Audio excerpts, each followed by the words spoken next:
అనుమానాస్పదంగా వేములలో యువతి మృతి సంఘటన స్థలాన్ని పరిశీలించిన మహబూబ్ నగర్ డీఎస్పీ వెంకటేశ్వర్లు మహబూబ్ నగర్ జిల్లా మూసాపేట మండలం వేముల గ్రామంలో బుధవారం రాత్రి రైతు వేదిక వద్ద గ్రామానికి చెందిన ప్రవళిక అనే యువతి తీవ్ర రక్తస్రావం మృతి చెంది ఉంది.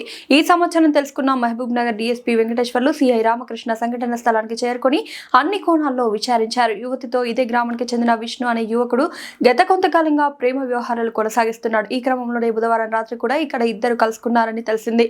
యువతి రక్తస్రావం కావడంతో స్థానికంగా ఉండే వైద్యుని సంప్రదించి అక్కడి నుంచి జానంపేట ఆసుపత్రికి తీసుకెళ్లగా అక్కడ వైద్య సిబ్బంది పరిశీలించి చనిపోయిందని నిర్ధారించారు.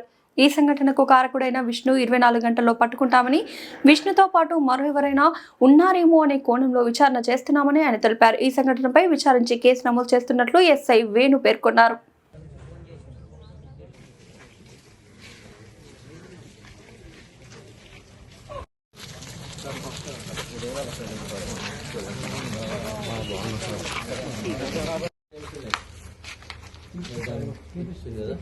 మనమైతే రాసుకోవాలి. బాత్రూమ్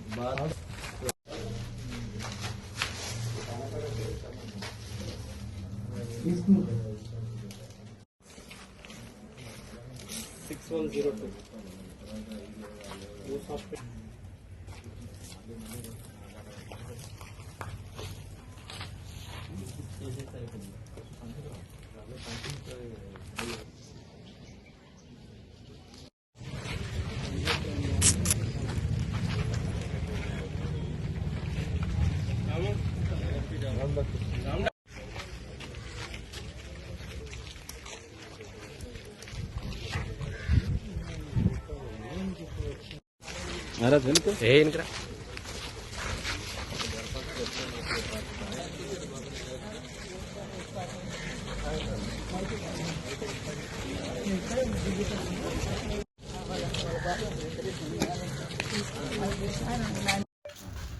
బాత్రూమ్ వచ్చింది కదా. కానీ మరి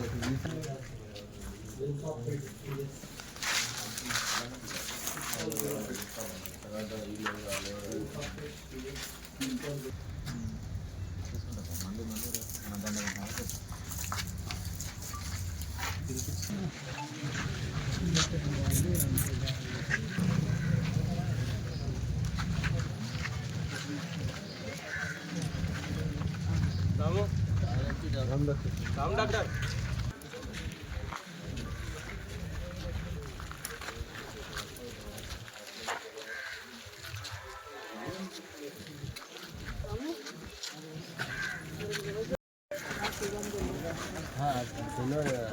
ఎవరు చెప్పి అట్లా కొడుకోవాలి. అరుణ్ అని మా రిలేషన్ ఇట్లా జరిగిందని చెప్పి ఫోన్ చేసింది బాబాయ్కి. వాళ్ళు ఆర్ఎంపీ డాక్టర్ దగ్గర ఉన్నారు, ఇట్లా జరిగింది రాము అని లోకల్ తీసుకొచ్చిన తర్వాత అతని దగ్గరికి వెళ్తే పల్స్ పడిపోయిందని చెప్పి అతను చెప్పింది. తర్వాత ఆ నుంచి వెళ్ళి వాళ్ళ అంబులెన్స్ తీసుకెళ్ళడానికి ఆటో తీసుకెళ్తాను. మధ్యలోకి ఆటోలో వచ్చినా కూడా అంబులెన్స్ వచ్చిన తర్వాత కూడా వాళ్ళు పల్స్ లేవు తీసుకొని వేస్ట్ అని చెప్పి చెప్పారు. అయితే మాకు ఇవంతా ఏమంటారు అంటే కాళ్ళకు పెట్టింది.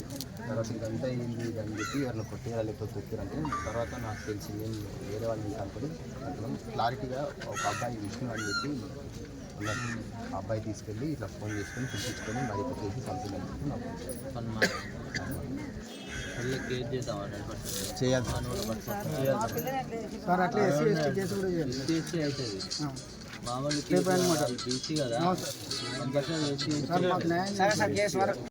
ఎస్ఐ గారికి, లోకల్ ఎస్ఐ గారికి, సిఐ గారికి ఒక ఇన్ఫర్మేషన్ వచ్చింది. వేముల విలేజ్ నుంచి ఒక అమ్మాయి ప్రవళిక అని ఒక అమ్మాయి చనిపోయింది, హెవీ బ్లీడింగ్ అయిందని చనిపోయిందని దరఖాస్తు ఇస్తే మేము ఇక్కడికి రావడం జరిగింది.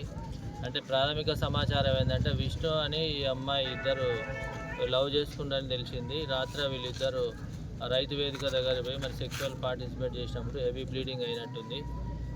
బ్లీడింగ్ అయితే మనం తీసుకుపోయి ఆర్ఎంపీ డాక్టర్ దగ్గర తీసుకుపోయారు. అక్కడ వాళ్ళ మదర్ని కూడా పిలిపించడం జరిగిందంట వాళ్ళు రాత్రి. ఆ తర్వాత అక్కడి నుంచి మూసాపేట మన జానంపేట తీసుకుపోయే వరకు అక్కడ గవర్నమెంట్ హాస్పిటల్లో పల్స్ రేట్ చూసి చనిపోయిందని చెప్పడం జరిగింది. ఈ విషయంలో ఇంకా ఇప్పుడు దరఖాస్తు ఇస్తున్నారు ఇప్పుడు వాళ్ళు మాకు. ఆ దరఖాస్తు తీసుకున్న తర్వాత కేసు నమోదు చేసి దర్యాప్తు చేసి ఆ అక్యూజ్ని వాళ్ళు ఏం చెప్తే అట్లా అక్యూజ్ని పట్టుకొస్తాం, ఇమ్మీడియట్ పట్టుకొని రావడం జరుగుతుంది. పట్టుకొచ్చి అరెస్ట్ చేస్తాం, 24 అవర్స్లో వాడిని అరెస్ట్ చేస్తామని తెలియజేస్తున్నాం. మీ అదుపులో ఉన్నాడా సార్? అదుపులు లేడు, ఇప్పుడు ఇంకా రాలేదు, వెతుకుతున్నాం. ఒక టీం పంపించినాము, మా వాళ్ళు పట్టుకొస్తాం ఎట్లయినా. చేయాలని కోరుకుంటున్నాం. ఏం జరిగింది ఇంతకు? రేపు ఆయన మాట అవును, కానీ మీకు ఏమని సమాచారం వస్తే మీరు ఇట్లా వచ్చింది? ఇట్లా అదే కింద పడ్డది అని చెప్పారు ఫస్ట్ క్యాజువల్గా. కింద పడ్డదని చెప్తే మళ్ళీ నేను 108కి ఫోన్ చేస్తాను అంటే లేలే అని మళ్ళీ ఒక పాప వచ్చి ఇట్లా ఇట్లా జరిగింది మామ అని చెప్పింది. రేపు ఆయన మాట జరిగింది అని చెప్పింది. మీరు ఏం కోరుకుంటున్నారు? నాకు న్యాయం కావాలి సార్. ఎట్లా? అబ్బాయికి శిక్ష పడాలి. వాళ్ళ నాయన నాకు న్యాయం కావాలని కోరుకుంటున్నాను. ఎన్ని గంటల వరకు ఉంది మీ దగ్గర? మాకు 8 గంటలకు ఈడికి వెళ్ళిపోయింది సార్. నేను ఇక్కడ కూర్చున్నా, ఈడికి వెళ్ళిపోయింది. పోయిన 15 నిమిషాలకు ఇట్లా కింద పడ్డది, రామ్ డాక్టర్ దగ్గర ఉన్నా అని ఉండదు అని చెప్పిండ్రు. చెప్పి వాళ్ళ ఈడ చెప్పే వాళ్ళకు తల్లి మేము పెట్టాలకల్లా మళ్ళీ ఆటోలో హాస్పిటల్కి తీసుకుపోయినారు. అక్కడికి తీసుకుపోయినాక అంబులెన్స్ వస్తే జానపేటకి తీసుకుపోయినాక మళ్ళీ 5 నిమిషాలకు తల్లి పోయింది. నాకు ఈయన ఉన్నా మళ్ళీ ఇన్ఫర్మేషన్ ఏమొచ్చి చనిపోయిందని తెలిసింది. మాకు ఫోను మా చెల్లెలు వీడియో చేసింది. ఎవరిని ఆయన పేరు చెప్పు, అన్నాను. మన పేరేమో సార్ విష్ణు. విష్ణుగాడు సార్. ఇంతకుముందు ఇట్లా ఏం లేకుండే సార్. ఈ అమ్మాయి కూడా కావాల్సి సిన్సియర్ ఎక్కడ ఇది లేకుండే. అది ఖచ్చితంగా ఏమో చేసిండు రేపు ఇట్లా అయితే సార్. లేదు సార్, అట్లా లేకుండే. నేను ఎండి చేస్తా అంటే కూడా అమ్మాయి ఎండి చేస్తా అంటే కూడా ఆగండి అయినా 2 ఏళ్ళ వరకు మీరు స్వీకుడు బాధలు ఉండరు. మొన్న నాకు బ్రెడ్ ఎక్కింది, ఆమెకు ఆపరేషన్ అయింది, జర ఆగండి సార్ ఇప్పుడే వద్దు అని ఆగండి అయినా అని అన్నది సార్. అంటే ఆగినాము. అట్లా ఏమి లేకుండా సార్. పాప ఎంతవరకు చదువు? 12 చదివింది సార్. ఏం చేస్తారు? 12 చదివి ఓకేనే ఉంది.